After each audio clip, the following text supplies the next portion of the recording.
ಇದೇನಿದು? ಆ ಜ್ಯೋತಿಯವರು ಇತ್ತ ಕಡೆನೇ ಬರ್ತಾ ಇದ್ದಾರೆ. ಇವಾಗಲೇ ಅವರನ್ನ ಕೇಳಿ ಅವರ ಅಭಿಪ್ರಾಯವನ್ನ ಪಡೆದುಕೊಂಡ್ರಾಯ್ತು.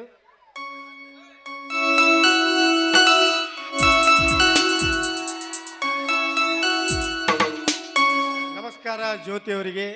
ನಮಸ್ಕಾರ. ಅಂದಹಾಗೆ ತಾವ್ಯಾರೆಂದು ಕೇಳಬಹುದೇ? ನಾನು ಡಾಕ್ಟರ್ ವೀರೇಂದ್ರ ಅಂತ. ತಾವಿಲ್ಲಿಗೆ ಬಂದ ಕೆಲಸವೇನು ಅಂತ ಕೇಳಬಹುದಾ? ನೋಡ್ ಜ್ಯೋತಿ, ನಾನಿಲ್ಲಿ ಏನೇ ಮಾತಾಡಿದ್ರು ನೀವು ತಪ್ಪು ತಿಳಿಯಲ್ಲ ಅಂದರೆ ಮಾತ್ರ ನನ್ನ ಮಾತನ್ನು ಹೇಳುತ್ತೇನೆ. ಅಂತ ವಿಷಯವೇನಿದೆ ಡಾಕ್ಟರ್ ವೀರೇಂದ್ರ ಅವರೇ? ನೋಡ್ ಜ್ಯೋತಿ ಅವರೇ, ನಿಮ್ಮ ತಂದೆಯವರು ನಿಮ್ಮ ಮನೆಯಲ್ಲಿರುವ ತಿಪ್ಪೇಶಿಯನ್ನು ನನ್ನ ಮನೆಗೆ ಕಳಿಸಿಕೊಟ್ಟಿದ್ದರು. ನನ್ನನ್ನು ಕರೆದುಕೊಂಡು ಬಾ ಎಂದು ಹೇಳಿದ್ದರು. ಆಗ ತಿಪ್ಪೇಶ್ ಅವರನ್ನು ವಿಚಾರಿಸಿದಾಗ ನಮ್ಮ ಸಾಹುಕಾರ ಧರ್ಮೇಂದ್ರ ಅವರು ತಮ್ಮ ಮಗಳನ್ನು ನಿಮಗೆ ಕೊಟ್ಟು ಮದುವೆ ಮಾಡಲು ತೀರ್ಮಾನಿಸಿದ್ದಾರೆ, ನಿಮ್ಮನ್ನು ಕರೆದುಕೊಂಡು ಬಾ ಎಂದು ಹೇಳಿ ಕಳಿಸಿದ್ದರು. ಆದರೆ ನನಗೆ ಯಾಕೋ ಏನೋ ಈ ಮದುವೆ ಪ್ರಸ್ತಾಪವನ್ನು ಮುಂದುವರಿಸುವ ಮೊದಲು ನಿಮ್ಮ ಅಭಿಪ್ರಾಯವನ್ನು ಕೇಳಬೇಕು ಎಂಬ ಆಸೆ ಆಯಿತು. ಹಾಗಾಗಿ ನಿಮ್ಮನ್ನು ಭೇಟಿಯಾಗಿ ಈ ಮದುವೆ ಬಗ್ಗೆ ನಿಮ್ಮ ಅಭಿಪ್ರಾಯವನ್ನು ಕೇಳಲು ಬಂದಿದ್ದೇನೆ. ನೋಡಿ ವೀರೇಂದ್ರ ಅವರೇ, ನಮ್ಮ ತಂದೆಯವರು ಹೇಳಿರಬಹುದು ನಿಜ. ಆದರೆ ನೀವು ತಿಳಿದುಕೊಂಡ ಹಾಗೆ ನಮ್ಮ ತಂದೆಯವರು ಒಳ್ಳೆಯವರಲ್ಲ. ಅದಕ್ಕಾಗಿ ಒಂದು ವೇಳೆ ಯಾವುದೇ ಕಾರಣಕ್ಕಾಗಿ ಅವರ ಜೊತೆ ತಮ್ಮ ವಿರುದ್ಧವಾದರೆ ಆಮೇಲೆ ನನ್ನನ್ನು ಅನಾಥಳನ್ನಾಗಿ ಮಾಡಬೇಕಾಗೋದು. ಜ್ಯೋತಿಯವರೇ, ಕೊಟ್ಟ ಹೆಣ್ಣು ಕುಲಕ್ಕೆ ಹೊರಗು ಎಂದ ಮೇಲೆ ನಿಮ್ಮನ್ನು ನನಗೆ ಕೊಟ್ಟ ಮೇಲೆ ಆ ನಿಮ್ಮ ತಂದೆಯವರಿಂದ ವಿರೋಧವೇನಾದರೂ ಬಂದರೆ ನಾನೇಕೆ ನಿಮ್ಮನ್ನು ಕೈ ಬಿಡಲಿ? ನಿಮ್ಮನ್ನು ಮನೆ ಬಿಟ್ಟು ಎಂದೂ ಕಳಿಸಲ್ಲ ಜ್ಯೋತಿ, ಎಂದೂ ಕಳಿಸಲ್ಲ. ಹಾಗಾದ್ರೆ ನಿಮ್ಮ ಮನೆಯಲ್ಲಿ ಎಲ್ಲರೂ ಒಪ್ಪಿದ್ದಾರೆಯೇ? ನನ್ನ ಮನೆಯಲ್ಲಿ ಯಾರೂ ಇಲ್ಲ ಜ್ಯೋತಿ. ಯಾಕೆ ಅಂತ ಕೇಳಬಹುದಾ? ಇಲ್ಲ ಜ್ಯೋತಿ, ನಾನೊಬ್ಬ ಅನಾಥ, ಹೀಗಾಗಿ ನಾನು ಒಬ್ಬನೇ ಇದ್ದೀನಿ. ಡಾಕ್ಟರ್ ವಿದ್ಯಾಭ್ಯಾಸ ಹೇಗೆ ಕಲ್ತ್ರಿ? ನೋಡಿ ಜ್ಯೋತಿಯವರೇ, ಅದೊಂದು ದೊಡ್ಡ ಕತೆ. ಹುಟ್ಟಿಸಿದ ದೇವರು ಹುಲ್ಲು ಮೇಯಿಸೋದಿಲ್ಲ ಎನ್ನುವ ಹಾಗೆ ನನ್ನ ಡಾಕ್ಟರ್ ಕೋರ್ಸ್ ಮುಗಿಯಲು ದಯಾವಂತರಾದ ಹಾಗೂ ನನ್ನ ಪಾಲಿನ ದೇವರಾಗಿ ಬಂದವರು ಡಾಕ್ಟರ್ ಇನ್ಸ್ಪೆಕ್ಟರ್ ಕುಮಾರ್ ಅಂತ. ಆ ಕುಮಾರ್ ಅವರ ಆಶೀರ್ವಾದ ಹಾಗೂ ಅವರ ಹಣಕಾಸಿನ ನೆರವಿನಿಂದ ನಾನೊಬ್ಬ ಡಾಕ್ಟರ್ ಆಗಿ ಇಲ್ಲಿವರೆಗೆ ಬೆಳೆದು ನಿಂತಿದ್ದೇನೆ. ಹೀಗಾಗಿ ನಮ್ಮ ಸ್ನೇಹ ಬೆಳೆದು ನಾವೆಲ್ಲ ಜೊತೆ ಇದ್ದೇವೆ. ನೀವು ಹೇಳಿದ ಹಾಗೆ ಆ ಇನ್ಸ್ಪೆಕ್ಟರ್ ನಿಮಗೇನಾಗಬೇಕು? ಏನಿಲ್ಲ ಜ್ಯೋತಿ, ನಾವಿಬ್ಬರು ಕೂಡ ಒಟ್ಟಿಗೆ ಶಾಲೆಯಲ್ಲಿ ಕಲಿತವರು, ಜೊತೆಗೆ ಒಟ್ಟಿಗೆ ಆಡಿ ಬೆಳೆದವರು. ಹೀಗಾಗಿ ನಮ್ಮ ಸ್ನೇಹ ಬೆಳೆದು ನಮ್ಮ ಪ್ರಾಣ ಸ್ನೇಹಿತರಾಗಿ ಬೆಳೆದು ನಿಂತಿದ್ದೇವೆ ಜ್ಯೋತಿ. ಆ ಇನ್ಸ್ಪೆಕ್ಟರ್ ಈಗ ಎಲ್ಲಿದ್ದಾರೆ ವೀರೇಂದ್ರರವರೇ? ಇದೇ ಗ್ರಾಮದ ಹೊಸದಾಗಿ ಬಂದಿರುವ ಇನ್ಸ್ಪೆಕ್ಟರ್ ಕುಮಾರ್ ಅಂತ ಜ್ಯೋತಿ. ಓಹೋ, ಆ ಇನ್ಸ್ಪೆಕ್ಟರಾ? ಅದೇ ಇನ್ಸ್ಪೆಕ್ಟರ್. ಹೌದು, ಅವ್ರು ನಿಮಗೆ ಮೊದಲೇ ಪರಿಚಯವೇ? ಹಾಗೇನೂ ಇಲ್ಲ. ಒಂದು ಸಲ ನಮ್ಮ ಮನೆಯಲ್ಲಿ ನಮ್ಮ ತಂದೆಯವರ ಜೊತೆ ಮಾತನಾಡ್ತಾ ಇದ್ದಾಗ ನೋಡಿದ್ದೆ. ಹೌದು ಹೌದು, ಅವರು ನಿಮ್ಮ ಮನೆಗೆ ಬಂದ ಕಾರಣವೇನೆಂದು ಕೇಳಬಹುದೇ? ನೋಡಿ ವೀರೇಂದ್ರ ಅವರೇ, ನಾನಾಗ ಕಾಲೇಜಿನಿಂದ ಬರ್ತಾ ಇದ್ದೆ. ಆ ಇನ್ಸ್ಪೆಕ್ಟರ್ ನನ್ನ ಮಾವನ ಜೊತೆ ಮಾತನಾಡ್ತಾ ಇದ್ರು. ಆವಾಗಲೇ ನಾನು ಅವರನ್ನ ನೋಡಿದ್ದು. ಇರ್ಲಿ ಬಿಡಿ ಜ್ಯೋತಿ, ನಾವಿಲ್ಲಿ ಬಂದು ಮಾತಾಡೋದೇ ಬೇರೆ, ವಿಷಯ ಬೇರೆ ಕಡೆನೇ ಹೋಗಿದೆ. ಅದು ಹೋಗ್ಲಿ, ಆ ಮದುವೆ ಪ್ರಸ್ತಾಪದ ಬಗ್ಗೆ ನಿಮ್ಮ ಅಭಿಪ್ರಾಯ ತಿಳಿಸಲೇ ಇಲ್ಲ. ನಿಮ್ಮ ಒಪ್ಪಿಗೆಯೇ ನನ್ನ ಒಪ್ಪಿಗೆ. ಇವಾಗ ನನ್ನ ಮನಸ್ಸು ಹಗುರಾಯ್ತು ನೋಡಿ ಜ್ಯೋತಿ. ಈ ಒಂದು ಸುಮಧುರ ಸಂದರ್ಭದಲ್ಲಿ ಈ ಪ್ರೇಮಕ್ಕೆ ಕಾಣಿಕೆಯಾಗಿ ಏನಾದರೂ ಕೊಡಬಾರದೆ?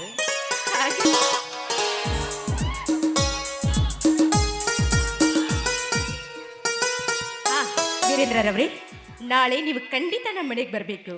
ಆಯ್ತು ಜ್ಯೋತಿ ಅವರೇ, ಇಷ್ಟೆಲ್ಲ ಆದ್ಮೇಲೆ ನಾನು ನಿಮಗೆ ಬರದೇ ಇರಲು ಸಾಧ್ಯವೇ? ಖಂಡಿತ ಬರುತ್ತೆ. ಇದಕ್ಕೇನು ಕಮ್ಮಿ ಇಲ್ಲ, ತಪ್ಪಿಸ್ಬಾರ್ದು, ಖಂಡಿತ ಬರಬೇಕು. ಖಂಡಿತ ಬರ್ತೇನೆ ಜ್ಯೋತಿ ಅವರೇ, ಖಂಡಿತ. ಓಕೆ, ಬಾಯ್. ಹಲೋ ತಿಪ್ಪಣ್ಣ, ಕರ್ಕೊಂಬ ಅಂತ ಕಳಿಸ್ಯಾರ. ಇವ್ರು ಅಡ್ಯಾಡ್ ಅಡ್ಯಾಡ್ ಅಡ್ಯಾಡ್ ಕಾಲ ನೂಸಾಕತ್ಯಾವ ನೋಡ್ರಿ. ಏನ್ರಿ ತಿಪ್ಪೇಶ್ವರ, ದಾರ್ಯಾಗ ನಿಂತೇವನೇ ಯೋಚನೆ ಮಾಡಕತ್ತಿರಲ್ಲ? ಬರ್ರಿ ಚಂದ್ರಕಾಂತ್ ವಕೀಲಪ್ಪನವ್ರ, ನಾನು ನಿಮ್ಮ ದಾರಿನ ಕಾಯಕತ್ತಿದ್ನಿ. ಯಾಕ್ರಿ ನನ್ನ ದಾರಿ ಕಾಯಕತ್ತಿದ್ರಿ? ನೋಡ್ರಿ, ನಮ್ಮ ದನಿಯಾರ್ದೇನ ಕೆಲಸ ಐತಂತ ಅರ್ಜೆಂಟ್ ಕರ್ಕೊಂಬ ಅಂತ ಹೇಳ್ಯಾರ ನಿಮ್ಮನ್ನ. ನಾವು ನಿಮ್ಮ ಸಾವುಕಾರನ ಭೇಟಿ ಆಗ್ಬೇಕಾಗಿತ್ರಿ, ಟೈಮ್ ಆಗೈತೆ, ನಮ್ದು ಅರ್ಜೆಂಟ್ ಐತಿ, ನಡ್ರಿ ಹೋಗೋಣ ಹಂಗಂದ್ರ. ಬರ್ರಿ, ಅಲ್ಲೇ ತೋಟದ ಮನ್ಯಾಗ ಅದಾರ, ಎಲ್ಲ ವ್ಯವಸ್ಥೆನೂ ಐತಿ, ಜವಾರಿ ಕೋಳಿನೂ ಮಾಡಿವ, ನಡ್ರಿ ನಡ್ರಿ ಹಂಗಂದ್ರ ಹೋಗೋಣ. ಅವನೆಲ್ಲಿ ಸಿಗುತ್ತಾನಮ್ಮ? ಅವನು ಈಗಾಗಲೇ ಕಾಲೇಜಿಗೆ ಹೋಗಿರುತ್ತಾನೆ. ಹಾ ಅಮ್ಮ, ಅಪ್ಪಾಜಿ ಬಂದೇ ಬಿಟ್ಟರು. ಅಪ್ಪಾಜಿ ಇಷ್ಟೇ ಮಿನಿಟ್ಟು. ನೋಡು ಪ್ರದೀಪ, ನಿನ್ನ ಬರ್ತ್ಡೇಗೆಂದು ಶಂಕರನ್ನು ಕರೆದುಕೊಂಡು ಬರುವಷ್ಟರಲ್ಲಿ ಲೇಟ್ ಆಯ್ತು. ಶಂಕರ್, ಪ್ರದೀಪ್ ಹುಟ್ಟುಹಬ್ಬಕ್ಕೆ ಏನಾದರೂ ಕಾಣಿಕೆ ತಂದಿರುವೆ ಏನಪ್ಪ? ಅಪ್ಪ, ನಾವು ಬಡವರು, ನಮ್ಮ ಹತ್ತಿರ ಕಾಣಿಕೆ ಕೊಡಲು ಏನಿದೆಯಪ್ಪ? ಆದರೂ ಒಂದು ಚಿಕ್ಕ ಕಾಣಿಕೆಯನ್ನು ತಂದಿರುವೆ. ಚಿಕ್ಕಪ್ಪ, ನೀನು ತರದೇ ಇದ್ದರೂ ಪರವಾಗಿಲ್ಲ, ಆದರೆ ನೀನು ಬಂದೆ ಅಲ್ಲ ಅಷ್ಟೇ ಸಾಕು. ಶಂಕರ್, ಅದೇನೋ ಒಂದು ಚಿಕ್ಕ ಕಾಣಿಕೆ ತಂದಿರುವೆ ಎಂದೆಯಲ್ಲ, ಏನಪ್ಪ ಅದು? ನಾ ಕೊಡುವ ಕಾಣಿಕೆ ಚಿಕ್ಕದು ಇರಬಹುದು, ಪೂರ್ತಿ ಚಿಕ್ಕದಾದರೂ ಕೀರ್ತಿ ದೊಡ್ಡದು ಎಂಬಂತೆ ಒಬ್ಬ ಬಡವನಿಗಾಗಲಿ, ಒಬ್ಬ ಶ್ರೀಮಂತನಿಗಾಗಲಿ, ಓರ್ವ ವಿದ್ಯಾರ್ಥಿಗಾಗಲಿ, ಒಬ್ಬ ಕಲಾವಿದನಿಗಾಗಲಿ ಅದು ಅವಶ್ಯವಾಗಿ ಬೇಕೇ ಬೇಕು. ಅಂಥದ್ದೊಂದು ಚಿಕ್ಕ ಕಾಣಿಕೆ ನನ್ನದು. ಚಿಕ್ಕಪ್ಪ, ಅಂತ ಚಿಕ್ಕ ಕಾಣಿಕೆ ಏನದು? ಪ್ರದೀಪ, ನಾ ಕೊಡುವ ಕಾಣಿಕೆ ಚಿಕ್ಕದು ಎಂದು ಭಾವಿಸಬೇಡ. ನಾ ಕೊಡುವ ಕಾಣಿಕೆಯಿಂದ ನೀನೊಬ್ಬ ದೊಡ್ಡ ಅಧಿಕಾರಿಯಾಗಿ ಈ ಸಮಾಜದ ಕೀರ್ತಿಯನ್ನು ಬೆಳಗಬೇಕು. ತೆಗೆದುಕೋ ಇದನ್ನು. ಚಿಕ್ಕಪ್ಪ, ನೀನು ಕೊಟ್ಟಿರುವ ಕಾಣಿಕೆ ಕಣ್ಣಿಗೆ ಮಾತ್ರ ಚಿಕ್ಕದು ನಿಜ, ಆದರೆ ನೀ ಕೊಟ್ಟ ಈ ಕಾಣಿಕೆಯಿಂದ ನಾನೊಬ್ಬ ದೊಡ್ಡ ಅಧಿಕಾರಿಯಾಗಿ ನಮ್ಮ ದೇಶದ ನಿಷ್ಠಾವಂತ ಪ್ರಜೆಯಾಗಿ ದೇಶದ ಸೇವೆಯನ್ನು ಮಾಡುತ್ತೇನೆ. ಪ್ರದೀಪ, ತುಂಬಾ ಲೇಟ್ ಆಯ್ತು, ಕೇಕ್ ಕಟ್ ಮಾಡಿ ನಡಿಯಪ್ಪ.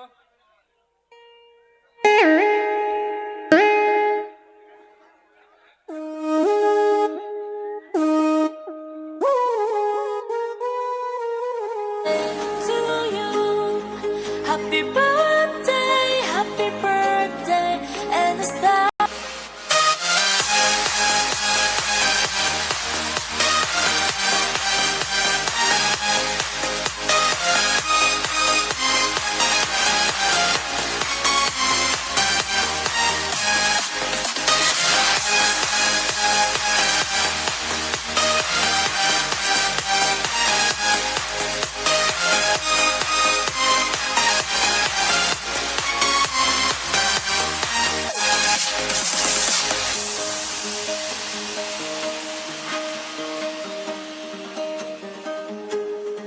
Happy birthday to you.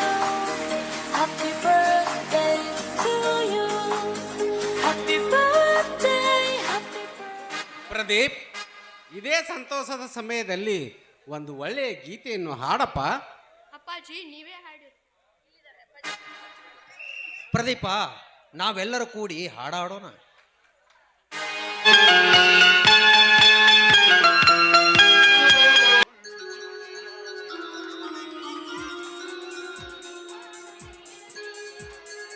ಅಣ್ಣ, ನಾನಿನ್ನು ಹೋಗಿ ಬರುತ್ತೇನೆ. ಯಾಕೋ ಶಂಕರ್, ಇಷ್ಟೇಕೆ ಅವಸರ? ಊಟ ಮಾಡಿಕೊಂಡು ಹೋಗು. ಅಡಿಗೆ ಸಿದ್ಧವಾಗಿದೆ. ಶಂಕರ್, ಊಟ ಮಾಡ್ಕೊಂಡು ಹೋಗಪ್ಪ. ಚಿಕ್ಕಪ್ಪ, ನಾನು ಕೂಡ ನೀನಿಲ್ಲದೆ ಊಟ ಮಾಡಲಾರೆ. ಆಯ್ತು, ನಡೆಯರಿ, ಎಲ್ಲರೂ ಕೂಡಿ ಊಟ ಮಾಡೋಣ.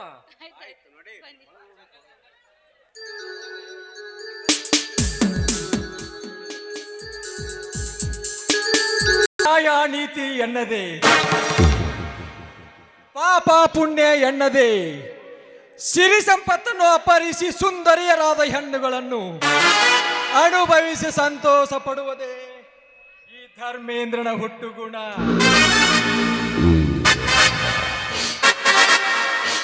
ಈ ಧರ್ಮೇಂದ್ರ ಎಂದರೆ ಬೀಸುವ ಬಿರುಗಾಳಿ ಇದ್ದ ಹಾಗೆ, ಕಪ್ಪಣೆಯ ಕಾರ್ಮೋಡಗಳು ಬರಸಿಡಿಲು ಇದ್ದ ಹಾಗೆ, ಈ ಕಲಿಯುಗದ ನರಭಕ್ಷಕನ ಬೆಂಕಿಯ ಕಿಡಿಗೆ ಸುಟ್ಟು ಭಸ್ಮವಾಗದೆ ಉಳಿಯಬಹುದೇ? ಕಡು ವೈರಿಗಳು ಇಂಪಾಸಿಬಲ್. ಲೇ ಗಂಗಾ,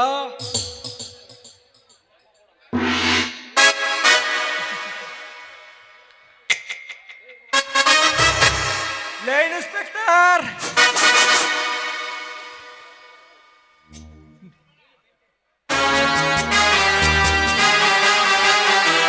ಇನ್ಸ್ಪೆಕ್ಟರ್, ನೀನು ಗಂಗೆಯಾಗಿ ಹರಿದು ಬಂದೆಯಲ್ಲ,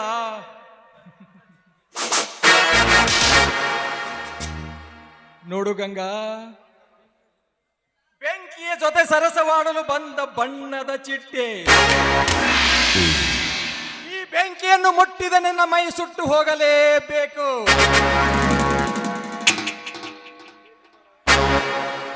ಏ ಕುಮಾರ, ಈ ರಸಿಕನ ಮನದಲ್ಲಿ ನೆಲೆಯೂರಿ ನಿಂತಿದ್ದಾಳೆ ಆ ನಿನ್ನ ಹೆಂಡತಿ ಗಂಗಾ. ಸುಂದರ ರೂಪವತಿಯ ಸುರ ಸುಂದರಿಯನ್ನು ಹೊತ್ತು ತಂದು ನನ್ನ ಮನ ತೃಪ್ತಿಯಾಗುವ ತನಕ ಉಂಡು ಸಂತೋಷ ಪಟ್ಟಾಗಲೇ ನನ್ನ ಮನಸ್ಸಿಗೆ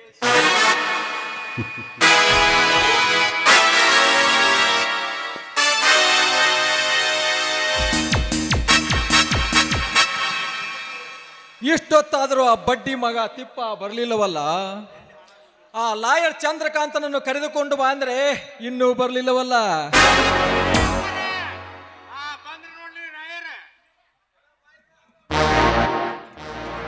ಸಾವುಕಾರ ಧರ್ಮೇಂದ್ರ ಅವ್ರಿಗೆ ನಮಸ್ಕಾರ ಲಾಯರ್ ಚಂದ್ರಕಾಂತ್ ಅವರೇ, ಬನ್ನಿ. ಏಕೋ ನನ್ನನ್ನು ಬರಲೇ ಹೇಳಿದ್ರಂತೆ. ನಮ್ಮ ಅಳಿಯ ಕರ್ಮೇಂದ್ರನನ್ನು ಆ ಇನ್ಸ್ಪೆಕ್ಟರ್ ಅರೆಸ್ಟ್ ಮಾಡಿ ಲಾಕಪ್ಪಿನಲ್ಲಿ ಹಾಕಿದ್ದಾನೆ. ಅದಕ್ಕೆ ನಿಮ್ಮನ್ನು ಬರಲು ಹೇಳಿದ್ದೆ. ಅವನನ್ನು ಯಾವ ಕಾರಣಕ್ಕಾಗಿ ಬಂಧಿಸಿದ್ದಾರೆಂದು ತಿಳಿದುಕೊಳ್ಬಹುದೇ? ನೋಡು ಚಂದ್ರಕಾಂತ್, ನನ್ನ ಅಳಿಯ ಕರ್ಮೇಂದ್ರ ಯಾವುದೋ ಒಂದು ಕಳ್ಳ ವ್ಯವಹಾರದಲ್ಲಿ ಸಿಕ್ಕಿ ಹಾಕಿಕೊಂಡಿದ್ದಾನೆ. ಅದಕ್ಕಾಗಿ ಅವನನ್ನು ಬಿಡಿಸಿಕೊಂಡು ಬರಬೇಕು. ನೀವು ಜಾಮೀನಿನ ಮೇಲೆ ಬಿಡಿಸಿಕೊಂಡು ಬರಬೇಕು. ಮೊದಲು ಆ ಕೆಲಸ ಮಾಡಿರಿ. ಅವನನ್ನು ನಾನು ಜಾಮೀನ ಮೇಲೆ ಬಿಡಿಸಿಕೊಂಡು ಬರುತ್ತೇನೆ. ಆದರೆ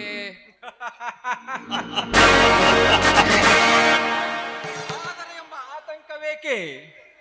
ನಿನಗೇನೇ ಸಮಸ್ಯೆ ಆದರೂ ನಾನಿರುತ್ತೇನೆ.